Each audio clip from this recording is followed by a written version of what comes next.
মুখ্যমন্ত্রী মমতা বন্দ্যোপাধ্যায় বারবার হুঁশিয়ারি দিয়েছেন, জমি দখল বরদাস্ত করা হবে না, তা সে সরকারি জমি হোক কিংবা ব্যক্তিগত জমি। এমন ঘটনা দেখলে পুলিশকে সরাসরি হস্তক্ষেপ করতে বলেছেন। অভিযোগ পেলে তদন্ত করে ব্যবস্থা নিতে বলেছেন, কিন্তু কিছুতেই যে তার নির্দেশ মানা হচ্ছে না তার আরও একটা উদাহরণ সামনে এলো শুক্রবার। শিলিগুড়ি 3 বাত্তি মোড়ে এসিপি জোন 2 অফিসের দেওয়াল ঘেঁষে একটি জমি নিয়ে বিবাদ চরমে। জমির মালিকানা কার, এ নিয়ে তুমুল বিবাদ শুরু হয়েছে। প্রাক্তন আইএফএস অফিসারের দাবি জমি তার, তিনি সেটি কিনেছেন 2016 সালে। এদিকে কয়েকদিন আগে রাতের অন্ধকারে এই জমির সীমানা প্রাচীর ভেঙে দেয় কিছু লোক, দাবি তার। অভিযোগের তীর 5 যুবকের দিকে। অন্যদিকে জমি বিবাদে নাম জড়িয়েছে পেট্রোল পাম্প ব্যবসায়ী কাজল সরকারের। তার বিরুদ্ধেও অভিযোগ উঠেছে জমি জোর করে দখল করার চেষ্টার। যদিও তার সঙ্গে যোগাযোগ করা হলে তিনি পাল্টা দাবি করেন জমি তাদের, তারা ওই ব্যক্তি কেনার আগেই কিনেছেন, বাকিটা আদালতে বিচারাধীন। তাই এ বিষয়ে এর চেয়ে বেশি কিছু তিনি বলতে পারবেন না।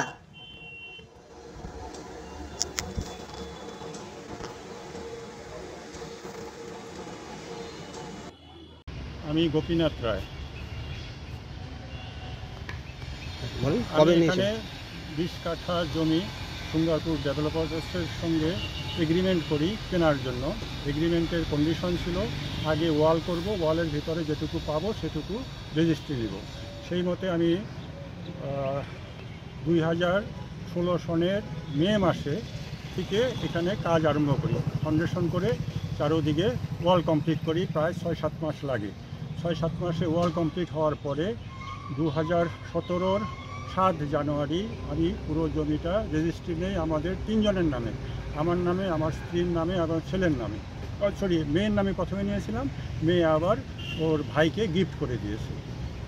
এই হলো হিস্ট্রি। আর তখন থেকে 2016-র মে মাস থেকে জমিটা আমার পজেশনে আছে।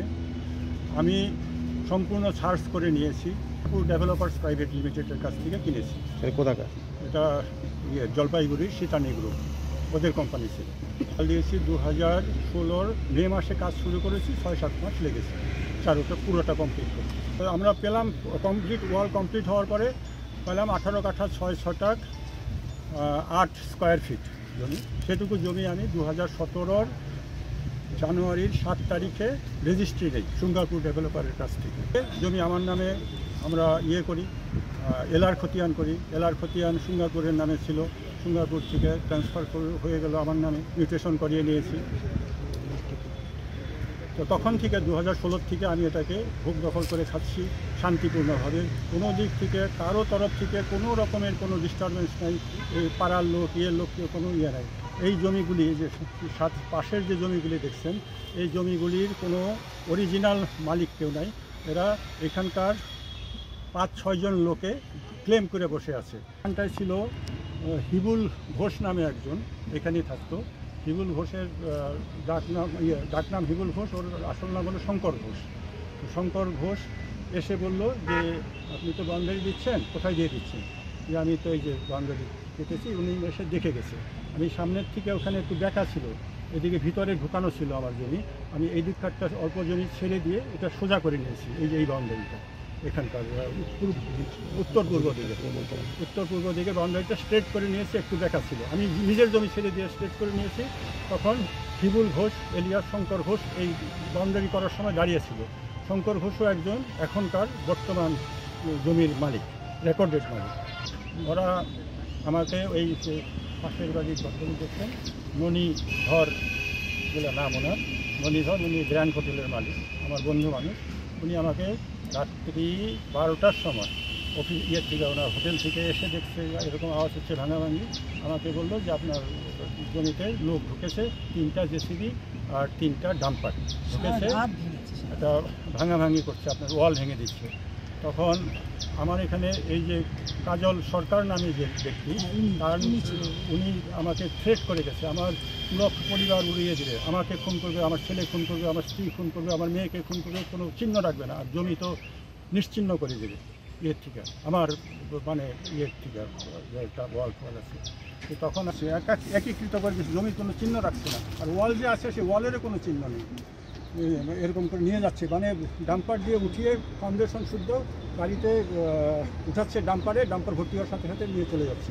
তো কন্টিনিউয়াস প্রায় তখন 2টো বাজে বলাতে উনি বললো ঠিক আছে আমি ব্যবস্থা নিচ্ছি বলে আপনার এখানে আস্তে আস্তে তিনটা এক- পার হয়ে গেছে।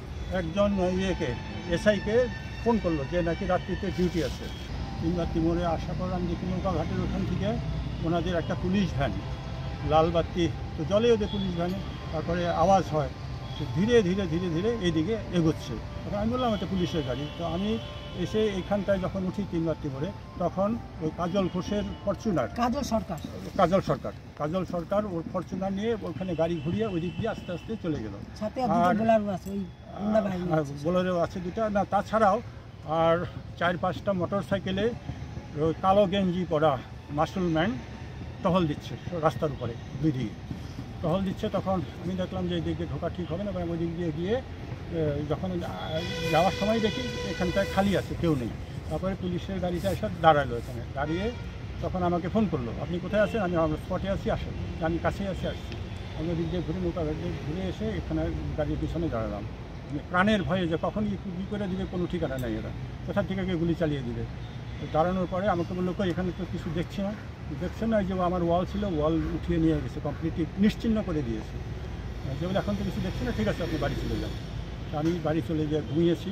ঘুমানোর পরে রাত্রি 3টার সময় আমার ছেলে ফোন করেছে, বাবা ওরা আবারও ঢুকেছে। কারণ এই দিকটা পালিয়েছিল সবদিকে ভিতরের দিকে। আবার মুখ্যমন্ত্রী বারবার বলেছিলেন কোনো জমি দখল করা চলবে না, জমি দখল হলে পরে পুলিশকে কড়া পদক্ষেপ নিতে হবে, কিন্তু মুখ্যমন্ত্রীর নির্দেশ যে মানা হচ্ছে না সেটার জলজান্ত প্রমাণ পাওয়া গেল শিলিগুড়ি তিনবাত্তি মোড়ের কাছে, যেখানে assistant commissioner of police zone 2 এর অফিসের পাশেই জমি দখল হয়ে গেল রাতের আধারে। কে বা কারা জমি দখল করলেন সেসব নিয়ে এখন পর্যন্ত কোনো দিক থেকে কোনো উত্তর পাওয়া যাচ্ছে না। এই নিয়ে আমরা দেখা করেছিলাম জমির মালিক, যিনি কিনা প্রাক্তন আইএফএস অফিসার। উনি এখন ঘুরে বেড়াচ্ছেন কখনো থানায়, লোকাল থানায়, কখনো কমিশনারের অফিসে বা কখনো কোর্টে, কিন্তু উনিও কোনোভাবে জানতে পারছেন না বা আর এখন একটাই দাবি, তার সর্বস্ব পুঁজি দিয়ে কেনা তার জমি যেন তিনি ফিরে পান, আর এই আশায় তিনি ঘুরে বেড়াচ্ছেন বিভিন্ন সরকারি দপ্তরে।